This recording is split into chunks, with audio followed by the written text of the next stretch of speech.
আপনার কি মনে হয় আপনি যখন খুব বিপদে পড়েন তখন কেউ আপনার পাশে থাকে না? আপনি কি এমন কোনো শক্তির খোঁজ করছেন যা আপনাকে আপনার সব সংকটে সাহায্য করবে? তাহলে আজকের ভিডিওটি আপনার জন্য, কারণ স্বয়ং সৃষ্টিকর্তা আপনার সাহায্যের দায়িত্ব নিতে চান। পবিত্র কোরআনে মহান আল্লাহ আমাদের একটি বিশেষ ফর্মুলা দিয়েছেন।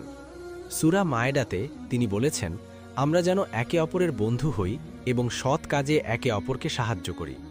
ইসলাম কোনো বিচ্ছিন্ন ধর্ম নয়, এটি মিলেমিশে থাকার ধর্ম। যখন আমরা একে অপরের কাঁধে কাঁধ মিলিয়ে দাঁড়াই, তখনই একটি শক্তিশালী সমাজ গঠিত হয়।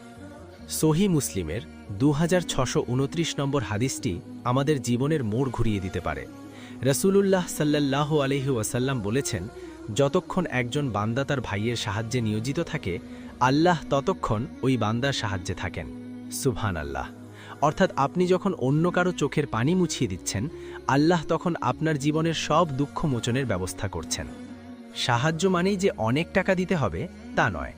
আপনার পাশের বাড়ির অভুক্ত মানুষটির খোঁজ নেওয়া, সহকর্মীকে কাজে একটু সাহায্য করা, কিংবা রাস্তা পার হতে কাউকে পথ দেখিয়ে দেওয়া, এ সবই ইবাদত।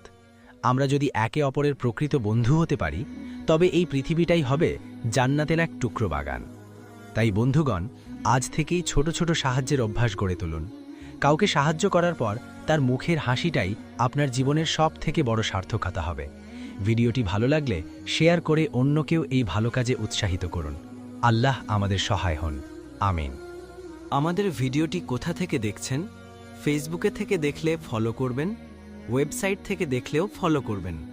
আর যদি ইউটিউব থেকে দেখে থাকেন, তাহলে চ্যানেলটি সাবস্ক্রাইব করুন। আমাদের Facebook page human question world, আমাদের ওয়েবসাইট হিউম্যান কোয়েশ্চেন ওয়ার্ল্ড, আমাদের YouTube channel human question world. আমাদের পাশে থাকার জন্যে সবাইকে ধন্যবাদ।